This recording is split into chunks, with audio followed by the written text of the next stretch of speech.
بدأت معاناتي عندما صار يقصفها الطيران.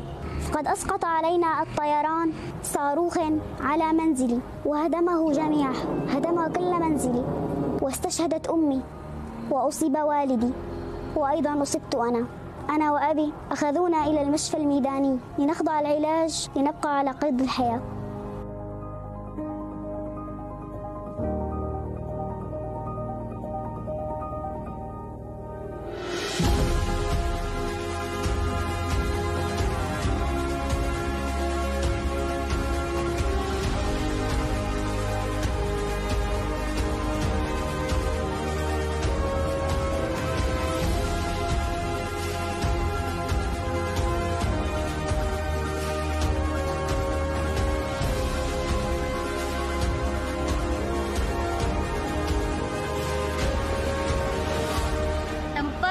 Makanan iftar melalui order food di Syria Care hanya RM15, anda dapat memberi makan nasi yang begitu enak berserta lauk dan sayuran. Jangan tunggu lama-lama dan jangan lepaskan peluang untuk memberi mereka makan Ramadan kali ini melalui order food.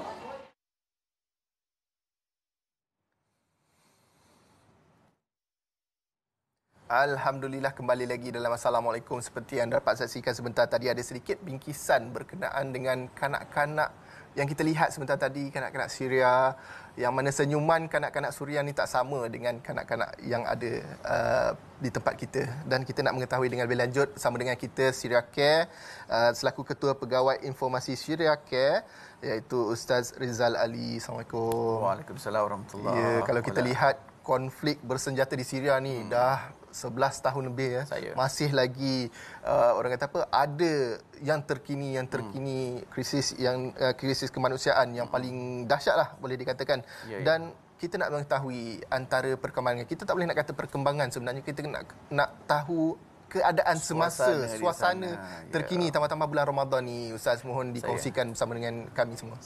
Wala, kalau kita jadi suara Ola dah berubah bila tengok gambar Sabah tadi tu, suara kita berubah. Saya dan tim Syria Care kalau tengok gambar ni memang beruntun jiwa kita, sebab kita ada anak kecil yang macam tu. Jadi perkisahan dia tu.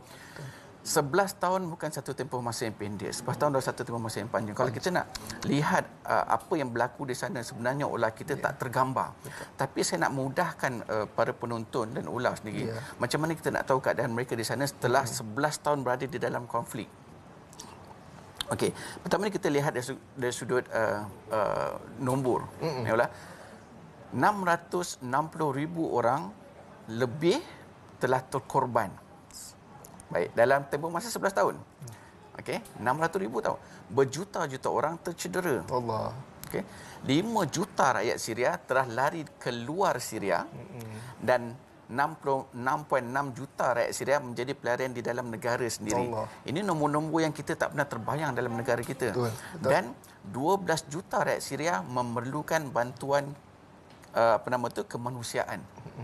Jadi ini satu nombor yang sangat-sangat besar dengan jumlah rakyat Syria sebelum konflik adalah sebanyak 25 juta orang. Jadi ini satu nombor yang sangat-sangat menggerunkan kita sebenarnya. Itu satu yang pertama, kita nak cerita tentang apa yang berlaku dari segi bilangan itu. Tapi apa yang lebih penting lagi, kita kena faham keadaan ekonomi mereka, keadaan cara bagaimana mereka nak melangsungkan kehidupan itu. GDP per kapita rakyat Syria, kalau kita tengok pada tahun 2010 sebelum berlakunya konflik, adalah lebih kurang dalam $1,800, $2,000. So maknanya pendapatan per kapita mereka dalam $150 setahun, sebulan begitu. Banding dengan Malaysia pada ketika waktu yang sama, kita punya per kapita masa itu adalah $9,000. Maknanya dalam $750 sebulan gitu. Sekarang ini pendapatan per kapita GDP per kapita Malaysia adalah dalam $10,000 gitu. So dalam $833 sebulan. Mereka telah turun kepada $700-800. Oh, banyak. Daripada $1,800 ke $800. So ini kita boleh cerita nak pecahkan pada T20, B40, M40 dan sebagainya. Ini menunjukkan bahawa mereka sangat-sangat memerlukan bantuan daripada luar.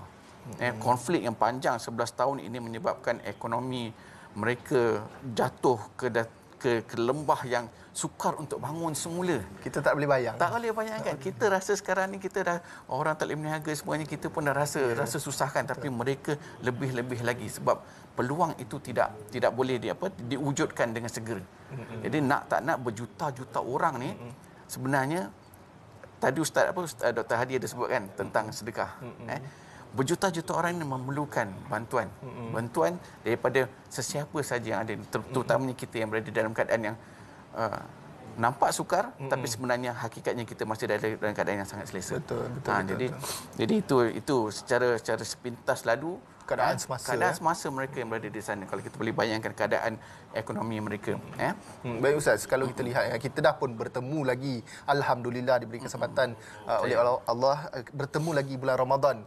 Buat kesekian kalinya, kalau di Suria sendiri sudah 11 tahun melalui Ramadan dalam pahit getir dengan keadaan yang tidak menentu ni, antara inisiatif dan juga program-program yang dijalankan oleh Suria Care membantu mereka di sana tu bagaimana? Jadi kita tengok keperluan yang paling mendesak di dalam bulan Ramadan ini tak lain tak bukan iftar dan sahur. Iftar sahur. Itu yang paling besar sekali. Betul. Kan, walaupun memanglah dia perlukan rumah, dia perlukan pendidikan, sekolah dan sebagainya, tapi dalam bulan Ramadan ni lain biasanya akan berkaitan dengan iftar dan sahur. Jadi apa inisiatif yang Syarikat telah rancangkan, telah sedang laksanakan sekarang ialah kita ada satu program yang kita namakan order food. Satu ada dua. Satu order food ni untuk iftar RM15 sahaja untuk satu hidangan makanan. Yang macam mana di dalam hidangan makan tu, itu boleh makan 2 orang tu, 2-3 orang. Jadi kita mensasarkan untuk mengagihkan 238,000 pack dalam sepanjang bulan Ramadan ini dengan sasaran 4.2 juta. Termasuk juga dengan pack kita panggil food pack. Makanan asas kita beli, masukkan dalam kotak yang bernilai dalam RM150, kita bagi pada keluarga untuk dia masak sendiri. Jadi itu dua inisiatif yang kita lakukan supaya sebagai menyantuni keperluan mereka di sana. InsyaAllah. Dan kalau kita lihat keadaan kita semasa sekarang ni dengan keamanan kita, kestabilan kita, boleh dikatakan kestabilan ekonomi semasa, kita dapat membuka ruang untuk masyarakat kita membantu. Dan bagaimana sebenarnya cara kita nak bersama-sama Syariah Care membantu mereka memerlukan di sana. Jadi memang kita ni tak ada manusia boleh buat kerja seorang-seorang. Betul. Kita hidup dalam satu dunia ni, kita mesti membantu antara satu sama lain. Betul. Tak kira sama ada yang dekat dengan kita di sini ataupun mereka yang berada di sana. Isu dia bukan bukan jauh-jauh dekat. Isu dia adalah hati kita ni untuk membantu. Kalau kita sebut kat sini, Ola ada isteri kan? Ya, saya. Okey. Pernah tak Ola tanya isteri Ola, yang malam petang ni kita nak buka apa Betul. Okey. And then isteri akan jawab, ikut abang lah, suka hati abang lah, bukan apa. Artinya apa? Artinya banyak pilihan. Ola boleh pilih apa pun. Betul. Tapi disiras seorang yang sama. Abang, petang ni kita nak buka apa? Tak tahulah. Tak tahu tu bukan pasal nak pilih. Bukan tak ada pilihan. Jadi apa yang kita boleh bantu bersama-sama mereka di sana adalah dengan bersama-sama menyumbang supaya kita boleh kumpulkan dana ni, kita hantar ke sana dan kita laksanakan di sana. Macam saya sebut tadi, boleh pergi kepada Syariah Care punya website www.syariahcare.org.my. Kat situ ada order food dan kat situ tuan-tuan boleh menyumbang seberapa banyak mana yang boleh disumbangkan. Dan ni kita cerita tadi tentang membantu bersedekah. Ada satu hadis Nabi sallallahu alaihi wasallam, kalau saya boleh kongsikan di sini. Dalam hadis Abu Hurairah dalam Sahih Muslim, Rasulullah sallallahu alaihi wasallam bersabda, "Man nafasa an mu'minin kurbatan min kurbi dunya, nafasallahu anhu kurbatan kurbi yaumil qiyamah." Barang siapa yang mengangkat membantu mukmin yang lain menghadapi dia punya bencana, Allah Taala akan tolong dia ketika dia menghadapi bencana di yaumil qiyamah nanti, hari kiamat. Kemudian hadis tu lagi disambung pula dengan satu benda, man yasra ala mu'assirin yasrallahu anhu fid dunya wal akhirah. Kama qala sallallahu alaihi wasallam, barang siapa yang membantu meringankan orang yang susah, Allah Taala akan meringankan kesusahan dia di dunia dan di akhirat.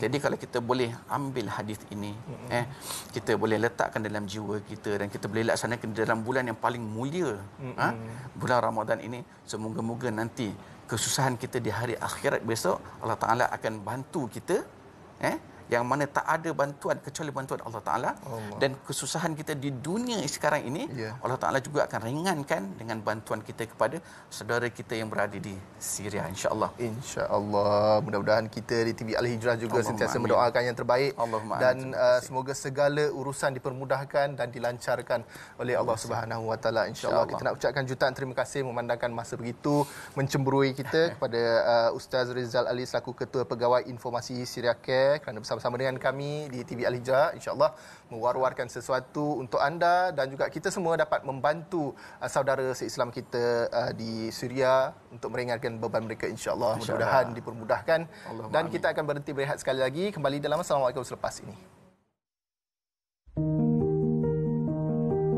Satu set iftar ini RM15. Sekotak pek makanan asas RM150. Namun, senyuman mereka tidak ternilai harganya.